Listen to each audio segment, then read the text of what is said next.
जैसे कि हमने पिछले एपिसोड में देखा, सावन अपने बारे में सोच रहा था कि कैसे वो अपनी पावर को बढ़ाए और उसी समय सावन ने डिसाइड कर लिया था कि वो पिल गैदरिंग में जाकर 3000 बर्निंग फ्लेम को ओपन करेगा ताकि उसकी पावर में और भी इम्प्रूवमेंट हो। जब वो इसके बारे में सोच ही रहा था तभी वहाँ पर आ चुकी थी यूनर, जिससे जेट पेंडेंट और उसके एंसेस्टर के बारे में काफी कुछ पता चल चुका था। जिस सभी चीजों को सुनने के साथ वो तो हैरान हो जाता है और ऐसी बातें करते हुए वो लगातार एक दूसरे की तरफ देख रहे थे। तो अब आगे इस पार्ट की शुरुआत में वो दोनों हंस रहे थे। इसके साथ ही हंसते हुए सावन लगातार यूनर की तरफ देख रहा था। इन कुछ सालों में सावन ने यूनर को बिल्कुल भी नहीं देखा था, जिस वजह से उसे ऐसा लगता है कि यूनर काफी ब्यूटीफुल हो चुकी है। इस वजह से सावन की नजर तो यूनर से हटती ही नहीं है। वो बातें करते हुए लगातार यूनर को एकटक देख रहा था और इसके साथ ही सावन को यूनर के साथ बात करते हुए काफी अच्छा लग रहा था, यहाँ तक कि वो तो अपनी सारी परेशानी भी भूल चुका था। फिर यूनर कहती है साउकेलन के एंसेस्टर ने यूरेम के अंदर ही अपने टॉम्ब बनाया है और इसके साथ ही फोर्सफुली सभी लोग एंटर करने की कोशिश कर रहे हैं, लेकिन ऐसा करने में सभी नाकाम हो रहे। लेकिन अब तुम साउकेलैंड से हो तो ऐसा हो सकता है कि तुम उसके अंदर एंटर कर सको,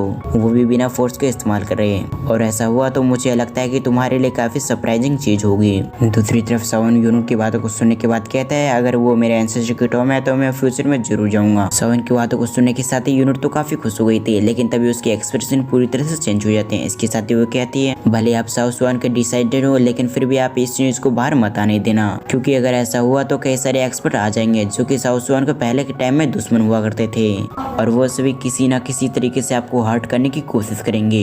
तब सावन भी इस बात पे एग्री हो जाता है, क्योंकि उसे अच्छी तरह से पता था कि उसके एंसेस्टर के भी कई सारे दुश्मन होंगे जो कि उसके जाने के बाद उससे बदला लेने की कोशिश करेंगे। इसलिए उसके लिए अच्छा ये होगा कि वो किसी को भी ना बताए इसके बारे में और इसे हमेशा सीक्रेट ही रखे जब तक वो अपने आप को इतना पावरफुल ना बना ले। फिर यूनर कहते हैं इसके साथ ही यहाँ पर कई सारे ऐसे हिडन डिसेक्ट भी मौजूद हैं जिसने अपने आप को गूर एलम की तरह अपने आप को सीक्रेट रखा है। फिर वो उदास होते हुए कहते हैं आपकी यूनर यहाँ पर और कुछ समय तक नहीं रुक सकती, क्योंकि ऐसा हुआ तो कई सारी मुसीबत आप पे एक साथ ही आ जाएगी। जैसे ये वर्ड सावन के कान में पड़ी थी वो भी हेल्पलेस फील कर रहा था, क्योंकि उसे अच्छी तरह से पता था कि वो इतना पावरफुल नहीं है। इसके साथ ही वो यूनर के हैंड को टाइटली पकड़ते हुए उससे कहता है तुम मुझे बता सकते हो आखिर मैं गुरु एलम में कब आ सकता हूँ। इस बात का जवाब देते हुए यूनर कहती है जब आप इतने पावरफुल हो जाएं कि आपको लगा कि आप गुरु एलम के अंदर आ सकते हैं, और एक बात को आप हमेशा याद रखना कि मैं हमेशा आपके साइड ही रहूंगी। इस बात को सुनने के साथ ही सावन भी नोट कर देता है। इसके साथ ही वो कहता है मुझे पता है मैं जैसे गुरु एलम के अंदर आऊंगा तो मेरे लिए काफी सारे चैलेंजेस वेट कर रही होगी। मैं बिल्कुल भी स्टूपिड हरकत नहीं करूंगा। जब मेरे पास इतनी पावर आ जाएगी कि मैं अपने आप को प्रोटेक्ट कर सकूं, इसके साथ ही तुम्हें प्रोटेक्ट कर सकूं, तभी मैं गुरु एलम के अंदर आऊंगा। इसके साथ ही सावन अपने मन में कहते हैं मेरे एंसेस्टर इतने पावरफुल थे कि गुरु एलम के हर एक बंदे उससे झुक के बात करते थे,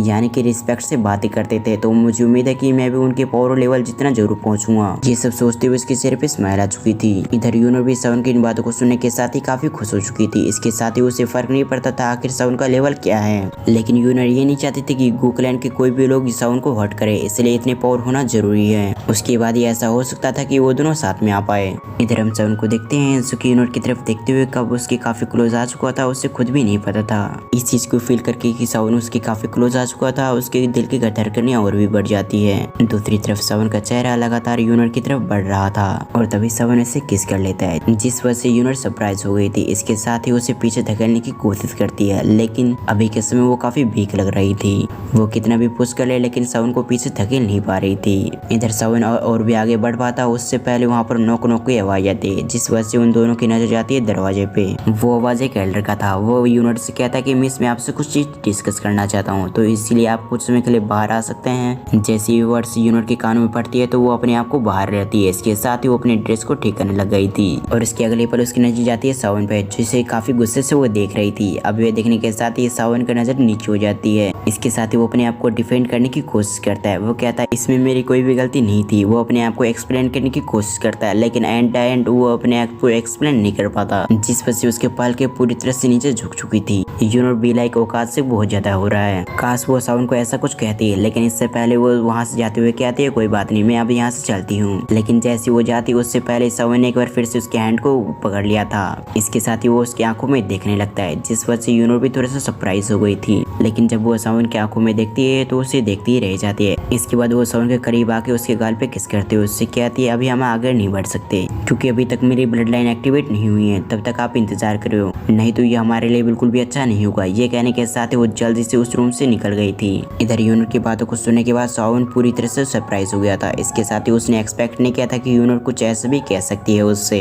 इसके साथ ही वो गुस्सा होती हुई अपने मन में कहता है अगर ये दोनों एल्डर यहाँ पर नहीं आते तो मैं आगे बढ़ जाता। ये सब कहते हुए उन दोनों एल्डर पे काफी गुस्सा आ रहा था सावन को। सीन शिफ्ट होकर हम उन दोनों एल्डर को देखते हैं जो कि सावन के कमरे के बाहर थे। इसके साथ ही वो दोनों काफी घबराए हुए लग रहे थे। ऐसा लग रहा था कि उन दोनों को काफी टेंशन हो। इसके साथ ही वो आपस में बात करते हुए कहता है कहीं ऐसा तो नहीं हो गया कि वो दोनों आगे बढ़ चुके होंगे और हमें आने में काफी देर हो गई हो। ये बात सुनने के साथ ही दूसरा एल्डर तो काफी घबरा चुका था। इसके साथ ही वो कहता है अगर ऐसा हुआ तो कोई भी नहीं बचा सकता सावन को और इसके साथ ही हमें भी मरने से कोई भी नहीं बचा सकता। ये सब कहते हुए वो दोनों काफी परेशान हो रहे थे। फिर सीन कट होकर हमें आधे घंटे पहले का दिखाया जाता है जब वो मिस यूनिट को ढूंढ रहे थे और लेकिन उससे कहीं भी नहीं मिला, जिस वजह से वो दोनों परेशान हो चुके थे। तभी एक व्यक्ति ने बताया कि यूनिट तो उस सावन के रूम में है और यहाँ पर आकर काफी समय वेट करने के बाद भी यूनिट जब भी सावन के कमरे से नहीं निकली तो वो दोनों काफी परेशान हो चुके थे। उन्हें ऐसा लग रहा था कि कुछ गलत ना हो गया हो और कुछ ही समय के अंदर वहाँ पर यूनिट भी आ चुकी थी, जिससे डिस्कस करने के बाद उन दोनों को समझ में आ चुका था कि यहाँ पर कुछ भी गड़बड़ नहीं है।